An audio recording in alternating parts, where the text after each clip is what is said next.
എല്ലാവർക്കും നമ്മുടെ ചാനലിലേക്ക് വീണ്ടും സ്വാഗതം. എല്ലാവരും സുഖമായിട്ടിരിക്കുന്നു എന്ന് വിചാരിക്കുന്നു. ഇന്നത്തെ വീഡിയോയും ഒരു ബോട്ടിൽ ആർട്ടാണ്. ഇതും ഒരു ക്രിസ്മസ് സ്പെഷ്യൽ ബോട്ടിൽ ആർട്ടാണ്. അപ്പം എളുപ്പത്തിൽ തന്നെ ചെയ്തെടുക്കാൻ പറ്റുന്ന ഒരു ബോട്ടിൽ ആർട്ടാണ് ഇതും.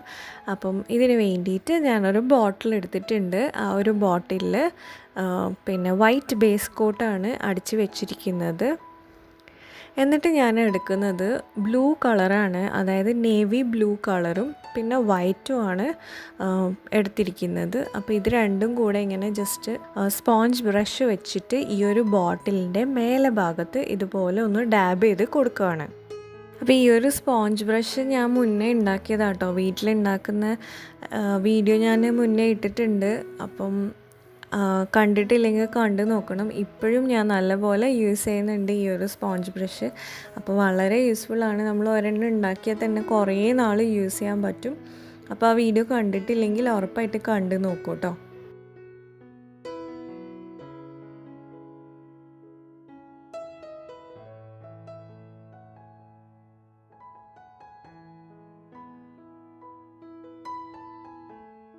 അപ്പോൾ ഇതിങ്ങനെ ചെയ്ത് കഴിഞ്ഞപ്പോൾ എനിക്ക് അതൊരു ഞാൻ ഉദ്ദേശിച്ച പോലെ വന്നില്ല എന്ന് തോന്നി. അപ്പോൾ ഞാൻ എന്ത് ചെയ്തു എന്ന് വെച്ചാൽ ഈ ഒരു ബ്ലൂ മാത്രം എടുത്തിട്ട് മൊത്തമായിട്ട് മേലേന്ന് ഒരു കുപ്പിയുടെ ഈ ഒരു പകുതി വരെ ഞാൻ ബ്ലൂ കളറ് അങ്ങ് പെയിൻറ്റ് ചെയ്ത് കൊടുത്തു.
എന്നിട്ട് ഞാൻ കുറച്ച് വൈറ്റ് മാത്രം എടുത്തിട്ട് ഈ ഒരു നമ്മുടെ ഈ ബ്ലൂവും വൈറ്റും മേർജ് ആവുന്ന ഒരു സ്ഥലമില്ലേ അവിടെ മാത്രം, അതായത് ബ്ലൂവും വൈറ്റും ഒരു ജോയിനിങ് സ്ഥലത്ത് ഇങ്ങനെ വൈറ്റ് കുറച്ചിങ്ങനെ ഡാബ് ചെയ്ത് കൊടുത്തു.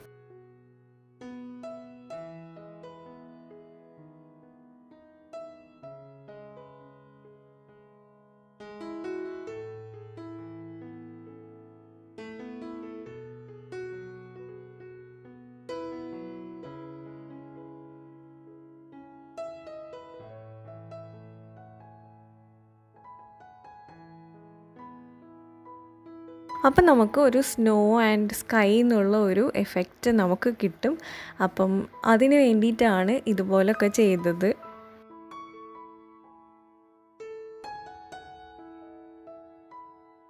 അപ്പോൾ ഇതാ ബോട്ടിൽ നല്ല പോലെ ഒന്ന് ഉണക്കിയെടുത്തിട്ടുണ്ട്. പിന്നെ നിങ്ങൾക്ക് പെട്ടെന്ന് ഉണങ്ങി കിട്ടണമെന്നുണ്ടെങ്കിൽ നമ്മൾ ഹെയർ ഡ്രയർ ഇല്ലേ അത് വെച്ചിട്ട് ഉണക്കിയെടുത്താൽ മതി കേട്ടോ. പക്ഷെ ഞാനിത് ഓവർനൈറ്റ് വെക്കുകയാണ് ചെയ്യാറ്. ഞാൻ രാത്രി ബേസ് കോട്ടൊക്കെ അടിച്ച് വെച്ചിട്ട് രാവിലെയാണ് പിന്നെ ബാക്കി പണിയെടുക്കുന്നത്. അപ്പോൾ അതുകൊണ്ടാണ് ഈ ലൈറ്റിങ്ങിൻ്റെ പ്രശ്നങ്ങൾ വരുന്നത്, അതുകൊണ്ടാണ് കേട്ടോ. ഇനി ഞാൻ നമ്മുടെ പെയിൻറ്റ് ബ്രഷ് എടുത്തിട്ട് വൈറ്റിൽ ഡിപ്പ് ചെയ്തിട്ട് ഇതുപോലെ വിരൽ വെച്ചിട്ട് ഒന്നിങ്ങനെ സ്പ്ലാറ്റർ ചെയ്ത് കൊടുക്കുകയാണ്. അപ്പം ചെറിയ ചെറിയ വൈറ്റ് ഡോട്ട്സ് അതിലേക്ക് വരും. അതായത് ഒരു മഞ്ഞിൻ്റെ എഫക്റ്റ് കിട്ടാൻ വേണ്ടിയിട്ടാണ് അങ്ങനെ ചെയ്യുന്നത്. ഒരു സ്നോയുടെ എഫക്റ്റ് കിട്ടാൻ വേണ്ടിയിട്ടാണ് ഇതുപോലെ ഒന്ന് സ്പ്ലാറ്റർ ചെയ്ത് കൊടുക്കുക. ഇതേ സംഭവം നമുക്ക് ടൂത്ത് ബ്രഷ് വെച്ചിട്ടും ചെയ്യാം കേട്ടോ. ടൂത്ത് ബ്രഷ് വെച്ചിട്ട് ചെയ്യുമ്പോഴും സെയിം എഫക്റ്റ് തന്നെയാണ് കിട്ടുക. അപ്പോൾ ഒരു സ്റ്റാറി സ്കൈ എന്നുള്ള ഒരു എഫക്റ്റ് പോലെ ഒക്കെ തോന്നും. അപ്പോൾ നമ്മുടെ ബേസിൻ്റെ പണി ഏകദേശം കഴിഞ്ഞിട്ടുണ്ട്. ഇനി നമുക്ക് ഇതിൻ്റെ അകത്ത് ഒരു ഒരു ചിത്രം വരയ്ക്കാം. അത് വളരെ സിമ്പിളായിട്ടുള്ളതാണ്, എല്ലാവർക്കും ചെയ്യാൻ പറ്റുന്ന പിക്ചർ തന്നെയാണ്. അപ്പം ഞാൻ ബ്ലാക്ക് പെയിൻറ്റ് എടുത്തിട്ടുണ്ട്. ബ്ലാക്ക് പെയിൻറ്റിൽ ഈ ബോട്ടിലിൻ്റെ ഈ ഒരു പകുതി ഭാഗം കണ്ടില്ലേ, അവിടെ ട്രീ വരയ്ക്കാനാണ് ഉദ്ദേശിക്കുന്നത്. അപ്പം ഇതുപോലെ ഇങ്ങനെ ചെയ്ത് കൊടുത്തു കഴിഞ്ഞാൽ താഴെ വലിയതും പിന്നെ മുകളിലേക്ക് വരുമ്പം ചെറുതുമായിട്ട് ഒരു ട്രയാങ്കിൾ ഷേപ്പ് പോലെ വരച്ചു കഴിഞ്ഞാൽ നമുക്ക് പൈൻ ട്രീസ് ആക്കിയിട്ട് മാറ്റാൻ പറ്റും. അപ്പം ക്രിസ്മസിന് പൈൻ ട്രീ ആണല്ലോ മെയിനായിട്ട് വരുന്നത്. അപ്പം ഞാൻ ഇതുപോലെ ആ ബോട്ടിലിന് ചുറ്റും ഇങ്ങനെ കുറച്ച് പൈൻ ട്രീസാണ് വരച്ച് കൊടുക്കുന്നത്.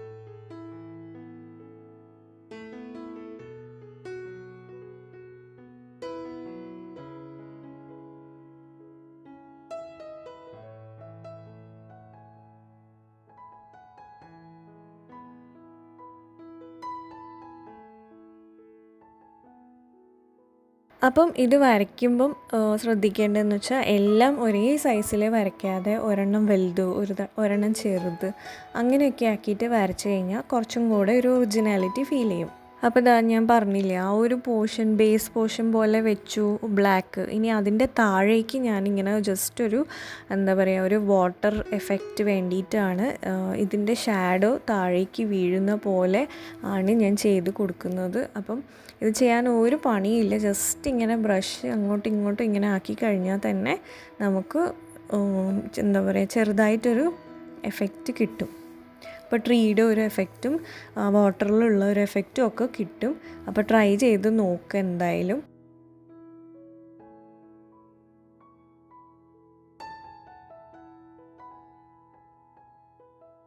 നമ്മളിതൊക്കെ ചെയ്യുമ്പോൾ ബ്രഷിൽ വെള്ളം ഇല്ലാത്ത ജസ്റ്റ് പെയിൻറ്റ് മാത്രം എടുത്തിട്ട് ഇങ്ങനെ ചെയ്ത് കൊടുത്താൽ മതി. അതായത് വെള്ളത്തിൽ ഡിപ്പ് ചെയ്യാതെ ചെയ്യുമ്പോഴാണ് കുറച്ചും കൂടെ പെർഫെക്ഷനിൽ കിട്ടുക.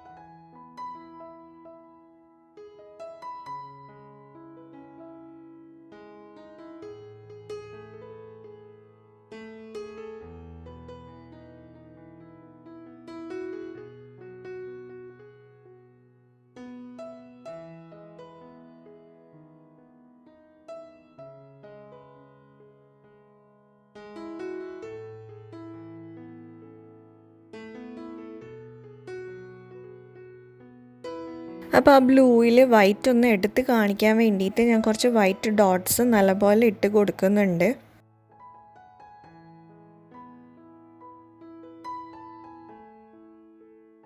ഇപ്പം ഞാൻ ചെയ്യുന്നതെന്ന് വെച്ചാൽ ഞാനൊരു വൈറ്റ് എടുത്തിട്ട് ഒരു സ്നോ ഫ്ലേക്ക് വരയ്ക്കാൻ വേണ്ടിയിട്ടാണ്. പക്ഷെ വരച്ച് വന്നപ്പോൾ അത് കുറച്ച് വലുതായിപ്പോയി. ശരിക്കും പറഞ്ഞാൽ അത് കുളമായി. അപ്പം നിങ്ങൾ ചെയ്യുമ്പം ഈ ഒരു സ്നോ ഫ്ലേക്ക് വരയ്ക്കേണ്ട. അപ്പം ഞാനത് വരച്ച് കുളമാക്കിയെന്ന് തന്നെ പറയാം. അപ്പം അത് ഒഴിവാക്കാം കേട്ടോ. പിന്നെ ഞാനിത് ഈ ഒരു വീഡിയോയിൽ ഇൻക്ലൂഡ് ചെയ്യാൻ കാരണം എന്ന് വെച്ചാൽ നമ്മൾ എന്ത് ചെയ്യുമ്പോഴും അതിൽ തെറ്റുകൾ പറ്റാം, പക്ഷെ നമുക്കത് മോഡിഫൈ ചെയ്തെടുക്കാൻ പറ്റും. അപ്പോൾ അത് കാണിക്കാൻ വേണ്ടിയിട്ടാണ് ഞാൻ ഈ ഒരു ക്ലിപ്പും കൂടെ ഇതിൽ ഇൻക്ലൂഡ് ചെയ്തത്. അപ്പോൾ ഇതൊക്കെ കണ്ടോ, 5 മിനിറ്റ് കൊണ്ട് നമ്മളെ കാര്യം കഴിഞ്ഞു. എത്ര സിമ്പിളാണ്, പക്ഷെ നല്ല ഭംഗിയില്ലേ കാണാൻ വേണ്ടിയിട്ട്. അപ്പോൾ ഇനി നമുക്ക് ഈ ഒരു ബ്ലാക്കിൻ്റെ മുകളിൽ കുറച്ച് വൈറ്റും കൂടെ ഒന്ന് ടച്ച് ചെയ്ത് കൊടുക്കണം. അതായത് ഒരു സ്നോയുടെ എഫക്റ്റ് കൊടുക്കാൻ വേണ്ടിയിട്ടാണ്. അപ്പോൾ ഞാൻ ജസ്റ്റ് കുറച്ച് മാത്രം വൈറ്റ് ഇങ്ങനെ അവിടെ ഇവിടെയൊക്കെ ആയിട്ട് ബ്ലാക്കിൻ്റെ മുകളിൽ ഒന്ന് ടച്ച് ചെയ്ത് കൊടുക്കുന്നുണ്ട്.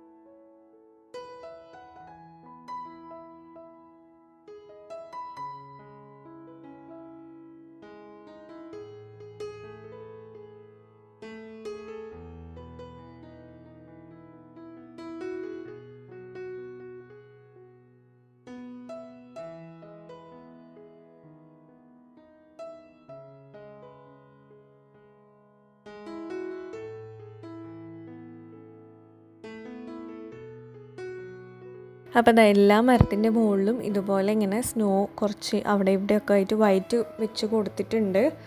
അപ്പം നമ്മുടെ ബോട്ടിൽ ഇവിടെ ഫിനിഷ് ആയിട്ടുണ്ട്. ഇത്രേ പണിയുള്ളൂ. 5 മിനിറ്റ് പോലും വേണ്ട ചെയ്യാൻ വേണ്ടിയിട്ട്. ബേസ് കോട്ട് അടിച്ച് ഉണങ്ങി കിട്ടിക്കഴിഞ്ഞാൽ പെട്ടെന്ന് തന്നെ നമ്മുടെ പണി തീരും.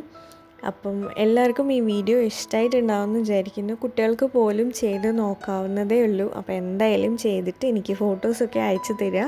അപ്പോൾ ആ സ്നോഫ്ലേക്ക് വരച്ചത് ഞാൻ വീണ്ടും ബ്ലൂ വെച്ചിട്ടൊന്ന് കവർ ചെയ്തിട്ടുണ്ട്. അപ്പോൾ ഇത്രയേ ഉള്ളൂ ഇന്നത്തെ വീഡിയോ. എല്ലാവർക്കും വീഡിയോ ഇഷ്ടമായിട്ടുണ്ടാവുമെന്ന് വിചാരിക്കുന്നു. ഇഷ്ടമായിട്ടുണ്ടെങ്കിൽ ലൈക്ക് ചെയ്യാനും ഷെയർ ചെയ്യാനൊന്നും മറക്കരുത്. ആർട്ട് ആൻഡ് ക്രാഫ്റ്റ് വീഡിയോസൊക്കെ കാണാൻ താല്പര്യമുള്ള ഫ്രണ്ട്സും ഫാമിലി മെമ്പേഴ്സൊക്കെ ഉണ്ടെങ്കിൽ അവർക്കും കൂടി ചാനൽ ലിങ്ക് ഷെയർ ചെയ്ത് കൊടുക്കുക.